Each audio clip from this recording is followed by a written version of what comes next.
हथकरघा पूरे विश्व में बहुत ज्यादा लोकप्रिय है।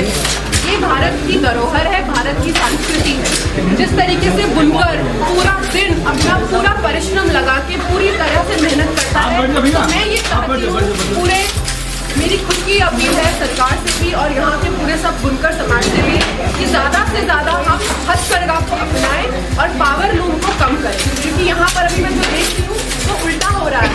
उल्टा इसलिए हो रहा है क्योंकि लोगों को शायद पूरी तरीके से वेजेस नहीं मिल पा रहे हैं, जिसके कारण ये हैंडलूम से पावर लूम की तरफ कन्वर्ट हो रहा है। पावर लूम का जो फैब्रिक है वो हाथ से बुना हुआ फैब्रिक नहीं है, वो मशीन मेड है। और जो हाथ की कमाई है वो बहुत ही ऐसा परिश्रम जुड़ा है जिसमें बहुत लोगों की रोजी रोटी मिली। तो हम चाहते हैं कि बनारस की जो धरोहर हैंडलूम है, जो बनारसी साड़ियाँ हैं हाथ से बुनी हुई, उसको ऐसे ही बरकरार रखें और हमें इसे विश्व में प्रसिद्ध है। वो बहुत ही ज्यादा, जिसे मैं बोलूंगी फाइबर, जिसे हम लोग कहते हैं नेचुरल फाइबर, चाहे वो सिल्क हो, कॉटन हो, वूल हो, हम मास प्रोडक्शन कर सकते हैं सिल्क के यार्न्स की, कॉटन यार्न्स की और वुलन यार्न्स की। ठीक है, क्योंकि ये नेचुरल फाइबर है, यहाँ पर ये उगता है।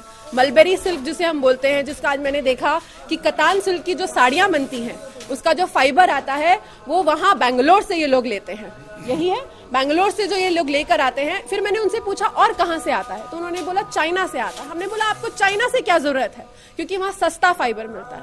तो हम क्यों ना अपना खुद का ही फाइबर क्रिएट करें और वहां से जो प्रोक्योरमेंट है, जो खरीदारी है, वो अपने ही देश से लोकल, जो आज हमारे प्रधानमंत्री मोदी जी भी इसको प्रमोट कर रहे हैं कि आत्मनिर्भरता की अगर हमने बात करनी है तो लोकल फॉर वोकल हमें होना पड़ेगा। तो अपने ही लोकल लोगों के साथ मिलकर अगर हम भारत की प्रोक्योरमेंट को ही यूज करेंगे तो वो ज्यादा फायदेमंद रहेगी।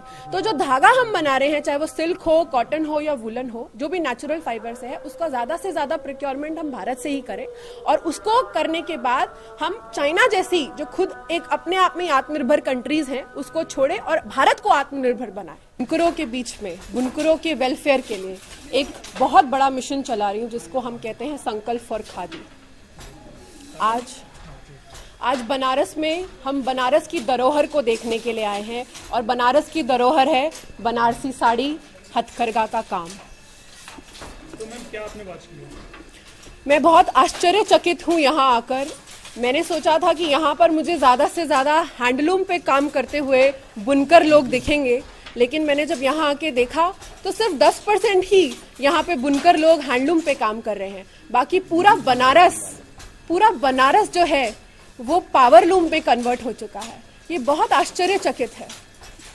तो मैम आगे क्या आपने निर्णय लिया है, क्या करेंगे इसके लिए? देखिए, मेरा जो निर्णय है और जो मेरी विचारधारा है और जिस तरीके से हम आगे बढ़ रहे हैं एक विजन के साथ, जिसको मूवमेंट की तरफ भी हम ले जाना चाहते हैं, कि बुनकरों को जो हाथ से बना हुआ काम है, बुनकर ही क्या, जितने भी ग्राम प्रोडक्ट्स हैं उनकी जितनी से ज्यादा हम लोग प्रचार प्रसार करके उनको पूरा का पूरा हकदार बनाएं और जिस तरीके से जो धरोहर रही है उसको बरकरार रखें। क्योंकि धरोहर एक बार अगर हम उसको हटा देते हैं तो वो वापस कभी नहीं मिल सकती। जिस तरीके से पावर लूम यहाँ पे बढ़ता जा रहा है, हम नहीं चाहते कि पावर लूम बढ़े और हैंडलूम जो है वो गायब हो जाए। हैंडलूम को रिवाइव करना और पावर लूम को डिक्लाइन करना, यही हमारा उद्देश्य है। इसी उद्देश्य के साथ हम अपनी यात्रा पूरी करेंगे। ऐसा नहीं है कि प्रोडक्टिविटी कम हो जाएगी? प्रोडक्टिविटी कम नहीं होगी। हम अगर पावर लूम करेंगे तो कितने आदमियों को रोजगार मिलेगा? 1 लोगों को, 2 लोगों को? हथकरघा में तो काफी लोगों को हम लोग दे सकते हैं ना, क्योंकि ये तो एक सप्लाई चेन बन जाता है। धागा बुनना, फिर उसके बाद रंगाई करना, फिर उसके बाद छापा छपाई करना, फिर उसके बाद हम उसको कितने लोगों को काम परिश्रम से दिला सकते हैं। अगर हम मशीन मेड को ही प्रमोट करेंगे तो वर्ल्ड को क्या मैसेज देंगे? आज लोग सस्टेनेबल डेवलपमेंट की बात कर रहे हैं। हर किसी को हाथ से बुना हुआ कपड़ा और हाथ से कटा हुआ कपड़ा पहनना है, जो इको फ्रेंडली भी है। और हमेशा से ये चाहते हैं कि हम लोग जो बनारस की साड़ियां हो वो हाथ से बुनी हो, हम क्यों उसको पावर लूम पे कन्वर्ट करें? फिर तो बहुत सारी मिलें हैं जहाँ पे मिल्स में ये काम आप लगाइए और वो बनती जाएंगी साड़ियाँ। एक दिन में आप 1000 साड़ियाँ बना सकते हैं। फिर वो परिश्रम ही क्या, फिर वो मेहनत ही क्या, जो हमारी खुद की धरोहर है, हम उसे ही क्यों मिटा रहे हैं? हमें इसी चीज को आगे बरकरार रखना है और हैंडलूम इंडस्ट्री को डिक्लाइन नहीं होने देना, उसको रिवाइव करना है। बिल्कुल अपेक्षा करूंगी सरकार से कि यहाँ पर जो इंफ्रास्ट्रक्चर है, जो बेसिक इंफ्रास्ट्रक्चर है, उस पर जरूर देखा जाए उसको ठीक किया जाए, क्योंकि यहाँ पर जितने लोग मैं देख रही हूँ वो बहुत परिश्रम करते हैं, लेकिन जो अगर ये सीवेज और ये जो हालत कर रखी है रोड की, अगर ये ठीक हो जाए तो इनके लिए एक इंफ्रास्ट्रक्चर बहुत ठीक बनेगा, जिससे इनका वातावरण आसपास का सही रहेगा और ज्यादा से ज्यादा ये प्रोडक्टिविटी कर पाएंगे, तो वो बहुत जरूरी है।